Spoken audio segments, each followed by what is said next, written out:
Hello guys and welcome back to AJ's Tech Tips. Today we're going to be watching what happened to Morgz, why his career is completely dead.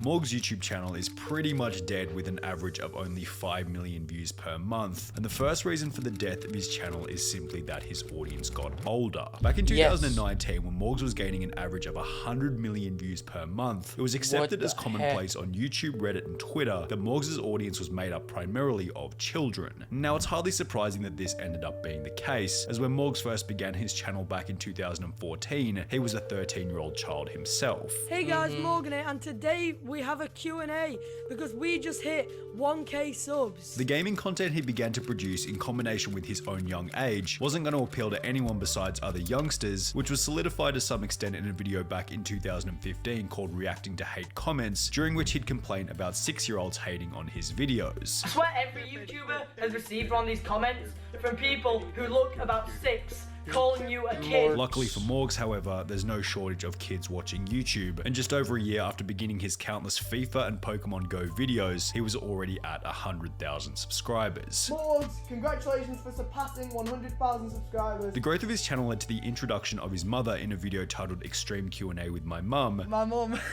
I can't believe this is actually happening. Giving exposure to the now famous Jill Hudson, whilst Morgz continued to grow rapidly in the background. On the 1st of January 2016, Morgz had only 8,000 subscribers. However, by the end of the year, he had gained more than 1 million. Whoa. Yet while this achievement was incredibly exciting, it would come with one specific problem. The more loud, energetic, intense, crazy I was in the videos, that's kind of what provided the best results. And obviously my main goal, and I think pretty much most YouTubers are, but like my main goal was always just to like grow my channel as big as it could be. As mentioned in the previous clip from the Happy Hour podcast, Morgz noticed that the more hyped and energetic he acted, the more views he received. His goal at the end of the day was to grow the channel as quickly as possible, so putting on this over-the-top persona became the new meta on his channel. He then began to mix this with challenge-style videos which were clearly targeted toward a younger audience, further cementing the idea that his viewers were nothing but children. However, his video style and persona weren't the only things that were changing in Morgz. I remember the first time when I saw Morgz, he had the same video content for like a good few years. He didn't really change. Life. Still at the age of 15, Morgz would upload a video explaining that, as a result of spending so much time creating videos, his school attendance had declined dramatically, resulting in his teachers telling him that he needed to quit YouTube. The head teacher starts asking me if I would quit YouTube or stop doing YouTube to focus on school. Morgz was therefore faced with a decision. He could either continue school or drop out at the age of 15 to pursue content creation, and a video titled Why I Quit School aged 15 to do YouTube full time gives us a pretty good idea about which option he would eventually choose. However, while leaving school at the age of 15 felt like the right decision to Morgz, others in the YouTube commentary space didn't feel the same way. A video uploaded by Muggy titled Morgz is an idiot for dropping out of school would go on to receive 1.25 million views by criticizing Morgz for believing his YouTube career would last forever. I can comfortably say that I want to spend the rest of my life doing YouTube. That's not gonna happen. Sorry, it's just YouTube's not going to exist for 60 more years. Yet this wasn't even the most significant thing to come out of this video. The impressive performance of 1.25 million views for what was a pretty basic comment. YouTube's not going anywhere. It's not dying. It's getting bigger. The more and more people are going towards YouTube than other streaming services, it's getting bigger. It's not going anywhere anytime soon. Upload established that there was an audience. And this is 5 years later. YouTube is bigger than it ever was. For videos critical of Morgz. In light of this, Morgz became the punching bag for every commentary YouTuber from DJ Cook to Cody Co. Someone tell me what the deal with Morgz is. I haven't watched any videos on him. I know that he's annoying. People have tweeted me before his videos being like, he's so annoying, you gotta do something. The Sidemen awarded Morgz the most punchable face in 2018. The most punchable face. Again, Morgz. And by 2019, even PewDiePie was joining the pylon in front of an audience of over 16 million. Mom really likes to make that face, and it makes me very, very, very, very, very, very uncomfortable. Subsequently, everyone over the age of 15 seemed to take on a similar opinion about Morgz. Morgz is a dumb English kid who know nothing but yelling. I mean, imagine a kid who makes his mum fall off a treadmill for money, and his number one problem is clickbaiting people. Pretty sure that the neighbors next to Morg's house must definitely have soundproofing. In the end, he sucks. However, whilst being criticized from every corner of the internet doesn't sound all that ideal, Morgz claimed that he loved it. This is probably going to sound pretty crazy, but like, I love them really. Like, Really? I really like.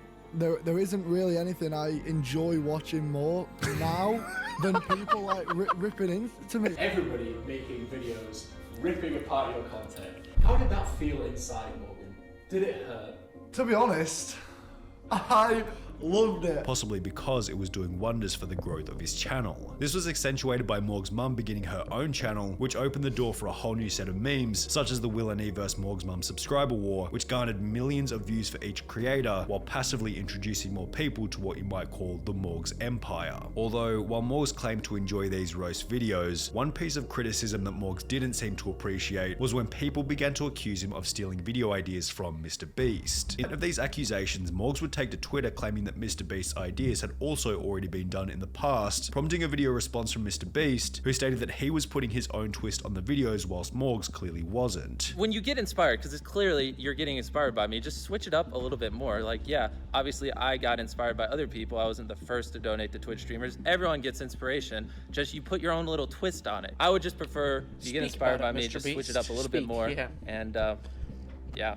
I mean, I don't hate you, it's whatever. Morgz responded to the video by stating, "The titles and thumbnails are pretty similar, but if you watch the actual vids, our video styles are completely different," before Mr. Beast would conclude the thread by stating, "Hey, a sensible response. I deleted the original tweet because I know lots of YouTubers are making vids on you right now, and I can't imagine it feels good, so I'll leave you alone. Have a good day," although this certainly wouldn't be the end of the beef, as Morgz continued to copy many elements of Mr. Beast's videos. 6 months after their original encounter on Twitter, Morgz would post a tweet reading, "So out of video ideas at the moment. I'm in a bit of a pickle," prompting another little zinger by Jimmy reading, "Don't worry, I'm about to start uploading more soon." This prompted Morgz to start a new argument thread in which he would show examples where Mr. Beast seemed to have actually copied Morgz, yet Mr. Beast would dismantle these accusations by showing the process by which he had actually come up with the ideas. Morgz responded by stating, "How come my top video is a copy of your Last to Leave series, but your VR video is inspired? And just because you say you're joking and you hate drama doesn't change anything. Just a way for you to push a narrative while still looking like a good guy, even though you tweeted about me." The beef continued with Morgz blacklisting the word Mr. Beast on his channel, and Jimmy stating on Twitter, "Imitation is the sincerest form of flattery," yet at some point Mr. Beast probably realized that arguing about the problem was a waste of time, as Morgz was only getting closer and closer to 10 million subscribers. However, coincidentally, 10 million subscribers would also be the same point at which Morgz's channel began to show the first signs of impending failure. We mentioned in the beginning that the first reason behind this was that his audience had simply gotten older. However, it wasn't only the audience. 15-year-old Morgz and 20-year-old Morgz were two completely different people. Now, over the past few years, as I'm sure you know, I have changed a lot from when I first started YouTube. 15-year-old Morgz seemed energetic and confident that he would be doing YouTube forever, whilst 20-year-old Morgz had achieved 10 million subscribers and everything he could have ever imagined, leading him to adopt a more jaded personality, even claiming that he could simply retire whenever he wanted to. I guess I'm at a point now where, like, I don't have to do anything. Like, I could theoretically, like, I guess retire and stop. But obviously, retire at 19. Morgz, having achieved everything he ever wanted, also seemed to bring on this epiphany that maybe being this overly energetic entertainer for kids wasn't really who he truly wanted to be, stating that the overly energetic persona was draining as it lacked personability. A lot of my videos, anybody could like watch and laugh at, and they were just very easy to digest. There wasn't much like chatting to the camera, there wasn't much interacting with the audience. It drained you over time because, you know, it ends up with your videos just not being very personal. And, you know, you kind of sacrifice that personal connection with your audience. It does wear on your mind, thinking about, you know, like what's going to make the video pop. As a result, Morgz began to take a much more honest approach to YouTube, admitting that the content itself was fake in addition to his personality. Morgan, we all know you've done a lot of fake videos. So which one is the fakest? Yo, how can I even pick one? There's so many. While also admitting that he had copied Mr. Beast on numerous different occasions. The Mr. Beast beef. You know what? I will hold my hands up and say, yes, I have taken ideas before. I mean, Pretty sure you guys already know that. There was a clear internal battle that was arising in Morgz' mind after he'd hit 10 million subscribers, being that he could either continue with the overhyped fake persona and the videos targeted towards children, or he could pursue authenticity and run the risk of losing his audience. Morgz would make this decision publicly in early 2021 when he'd upload a video titled "I'm Leaving YouTube," explaining that he planned on leaving his childlike persona in the past so he could make videos as his own authentic self. Now I've got 11 million subscribers and everything. I guess now I'm at a point in my YouTube career where I'm just kind of done with the bullshit. Like, you know, I just want to be myself again. By this point, Morgz' viewership had already fallen to 20 million per month from a peak of 100 million per month. However, Morgz displaying his genuine self seemed to have no effect on his decline in views, as they would unfortunately continue to tumble. Perhaps Morgz' reputation as a kids entertainer was so deeply ingrained that nobody over the age of 18 would be willing to call themselves a Morgz fan even after the rebrand. Maybe Morgz overestimated how interested his previously young audience would be in his new genuine persona. The other problem with adopting this new genuine persona was that suddenly there was no reason for the commentary community to talk about him anymore. He kind of lost his meme status. So much of his growth had come from people simply discussing how bad he was, and therefore as Morgz got rid of his cringy personality, people got rid of their videos talking about it. All of this led Morgz' viewership to fall further to around 10 million per month, while Morgz' subscriber count would stagnate, followed by its first sign of a decline in early 2022. The decreased viewership and subscriber count seemed to lead to a decline in motivation as Morgz began to upload every 1 or 2 months, resulting in a further viewership decline to around 5 million per month, where it remains. Okay, well, Morgz is not doing so well. Thanks to SunnyV2 for the video. I didn't ask for it, but thanks. We'll leave your channel in the description and the video we watched. Thanks for watching, guys. It's been AJ's Tech Tips, and we're back, hopefully. We're going to be back forever. Back. See, Morgz and us, completely different people. We're not going down that path. Okay, thanks for watching. It's been AJ's Tech Tips, and I'll hit you with the signature. Goodbye.